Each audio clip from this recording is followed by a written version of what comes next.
गटामध्ये वडील असतील आणि मुलं राष्ट्रवादी शरद पवार गटामध्ये असतील? असं काय फारसं कुठे होईल असं मला वाटत नाही. आणि जर क्षमता असेल निवडून येण्याची तर तसं चित्र काही ठिकाणी होईल, एखाद्या दुसऱ्या ठिकाणी, जास्त ठिकाणी नाही होणार. सर, काल तुम्ही TV9च्या मराठीच्या कॉन्क्लेव्हमध्ये बोलताना खंडणी हा शब्दाचा उच्चार केला. खरं तर शिवाजी महाराजांनी खंडणी मागितलेली असं तुम्ही बोलला. त्याच्यावरती भाजपाने आक्षेप घेतलेला आहे. भाजप म्हणते की शिवछत्रपतींच्या स्वाभिमानाला कुठेतरी तुम्ही ठेच पोचवली आहे शिवप्रेमींच्या, त्यामुळे तुम्ही माफी मागा, अशा पद्धतीने तुमच्यावरती सगळीकडनं टीका होते. भाजपला इतिहास माहीत नाही आणि यापूर्वी अनेकांनी त्याचं वर्णन करताना कृष्णाजी अर्जुन केळुसकर यांनी त्यांच्या छत्रपती शिवाजी महाराज चरित्र लेखमालेतून हेच उल्लेख असाच केलेला आहे. परत दुसऱ्यांदा सुरत लुटली त्या छत्रपती शिवाजी महाराजांनी, त्यावेळी छत्रपती शिवाजी महाराजांनी तिथल्या सुरतेच्या जनतेला उद्देशून एक पत्र लिहिलेलं आहे आणि त्या पत्रात त्यांनी सांगितलं, तुम्ही प्रतिवर्षी 12 लाख रुपये खंडणी बिनबोभाट पावती केल्यास तुमच्या शहराला पुन्हा लुटीची भीती ठेवणार नाही.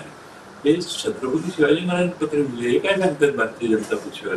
त्यांना इतिहास नाही माहिती, बॅकग्राऊंड माहित नाही आणि तिथं जाऊन छत्रपती शिवाजी महाराजांनी सुरत काबीज केली आणि हातात ठेवली असं नाही झालं. छत्रपती शिवाजी महाराज तिथे गेले, त्या ठिकाणी हल्ला केल्यानंतर त्या ठिकाणची सगळी लूट एकत्रित करून ती परत आणली. 4-5 दिवसाचा फार कमी काळ तिथं होते ते, कारण पुढं औरंगजेबाच्या कडूनही सैन्य तिथं येऊन त्याचं हल्ला झाला असता, प्रतिहल्ला झाला असता. या सगळ्या गोष्टीचा विचार करून तिथं गेले, जे काय करायचं ते इस्पित साध्य केलं, लगेच ते मागे आले. त्यामुळं मला वाटतं की अजून भारतीय जनता पक्षाचा इतिहास कच्चा आहे.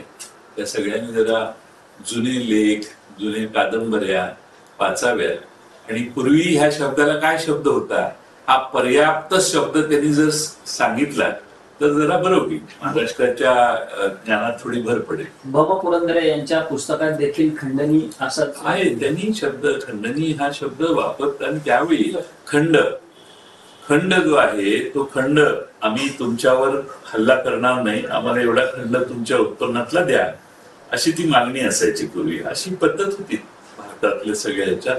त्यामुळं खंड मागणे किंवा त्यालाच पुढं खंडणी मागणे हा त्याचा शब्दशः अर्थ आहे.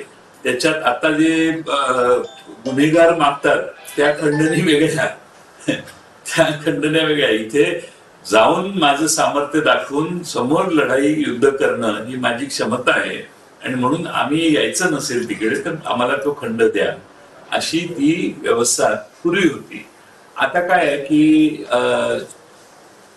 कुठंच काही चान्स मिळत नाही. शिवाजी महाराजांचा पुतळा कोसळला यांच्या राज्यात, यांच्या विश्वासार्हतेवर पूर्ण शंका निर्माण झाली. आता ते कव्हर करण्याचा हा प्रयत्न आहे. माझ्या शब्दांचा शब्दच्छल चालू आहे तो फार हास्यास्पद आहे की गेल्या 300-350 वर्षात याच भाषेत त्यांची या सगळ्या स्वाऱ्या. मी 4थीत असताना श्रीमान योगी वाचलेले, 4थीत. मी महाराष्ट्रातल्या अगदी बाजीराव पेशव्यांपासून सगळ्या माधवराव पेशवे असतील सगळ्या इतिहास मी जेवढा वाचलाय कदाचित त्यांनी वाचला नसेल असं मला वाटतं.